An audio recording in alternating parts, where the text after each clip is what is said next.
Hi, I'm Maddie, and today we're going to be discussing why it is assumed that humans are above animals.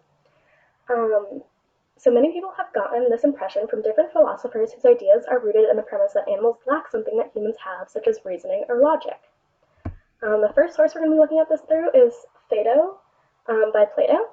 So within Plato's Five Dialogues is Phaedo, where he contemplates the nature of the world. Within this dialogue, one of his characters, Socrates, states that there is a separation between the soul and the body.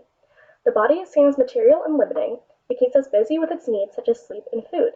The soul is immaterial, and connected with thought and contemplation. It is established that the body is an obstacle for the soul's acquisition of knowledge. The conclusion that Socrates comes to from this is that what is just, good, and beautiful cannot be grasped by the senses, and in order to achieve purification, one must disdain the body and separate it from the soul.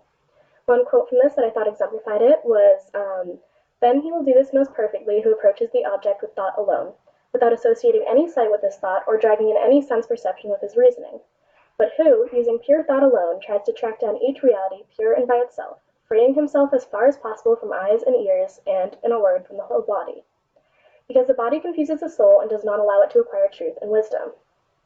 This leads to his ideas of the two worlds that make up reality, the intelligible world and the sensible world. The sensible world is the one in which we live. It is grasped by the senses and is imperfect.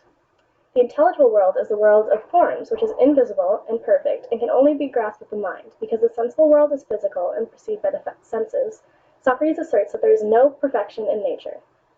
From these ideas, there are some clear assertions that animals are lesser than humans. Socrates' philosophy is very human-centric and based on the preconceptions about animals, such as they are only driven by their bodily needs for food and shelter. They would probably be included within the sensible world. This sets them below humans because they are assumed to not have the cognitive functions and therefore ability to reach the intelligible world. According to Socrates, this means that they can never reach purification and are therefore always subject to the physical world. This is backed up by the statement that there is no perfection in nature, as they view animals as belonging to nature. The second source we're going to look at this through is on Free Choice of the Will by St. Augustine. Within this piece, he contemplates the law and order within society. Augustine states that order is when worse things are ruled over by better things. From this, he says that humans have reason, and when reason is ruling over non-reason, there is order. He also says that being wise means being ordered, and that means being able to control cupidity, or inordinate desire, which is the love of things that one can lose against their will. So he asserts that order is when reason is ruling over desire, and that evil-doing comes about when there is neglect of the internal and pursuit of the temporal. He also states that the reason we can sin is because we have free will, and that free will is the choice between living rightly and living wrongly, or choosing to put reason over desire and be ordered, or choosing to put desire over reason and be disordered. In this philosophy, there are some clear points stating that animals are lesser than humans. He states that humans have reason, leaving out animals. Therefore, according to Augustine, they don't have the option to let reason rule over non-reason. So according to his philosophy, animals aren't wise, can't control their cupidity, essentially commit evil acts, and don't have free will. This places animals very much under humans, as in this philosophy, they don't even have the basic functions that humans do, such as free will. I thought this was exemplified from the quote. We often see animals that have been tamed by human beings. I don't just mean their bodies, their spirits too are so much under human control that they obey a human by a kind of instinct and habit.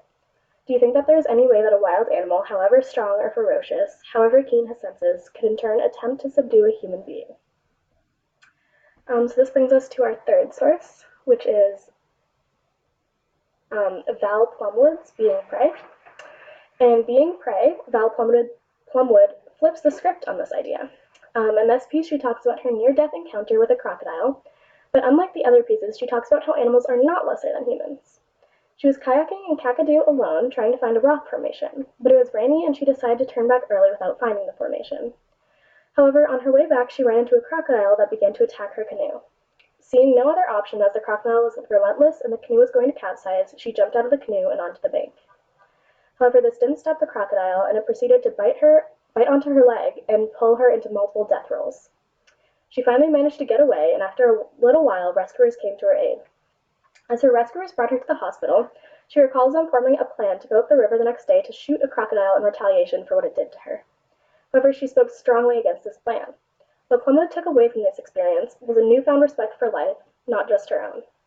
She acknowledges that the story goes both ways, both from her perspective and the crocodile's perspective.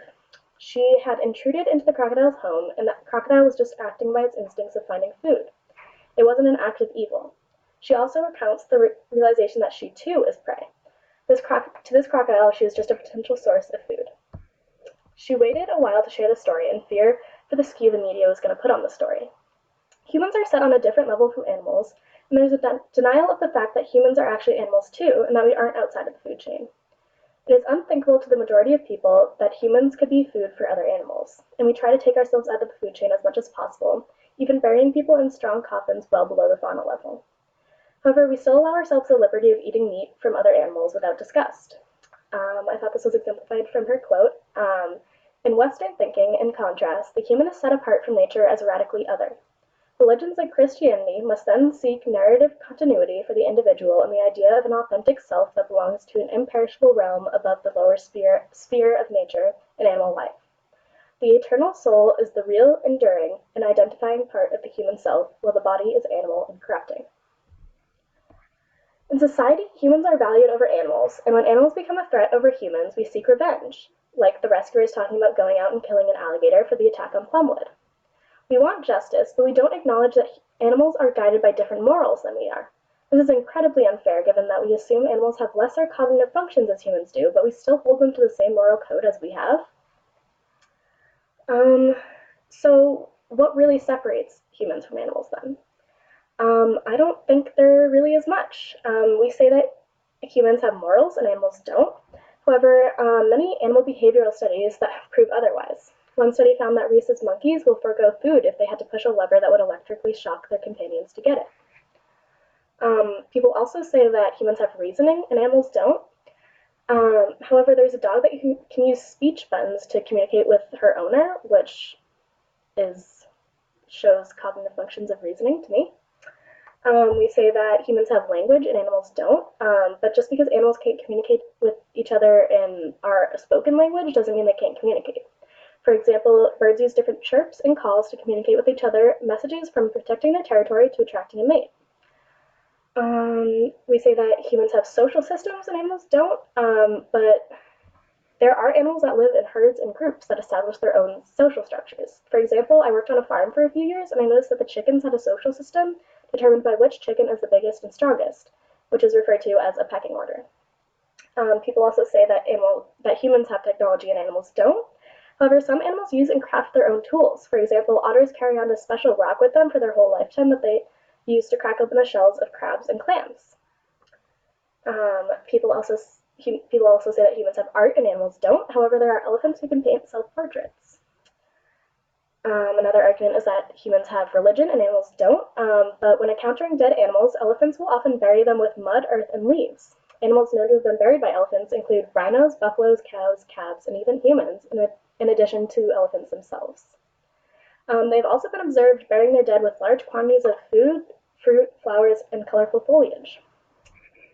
Some people also say that humans have emotions and animals don't.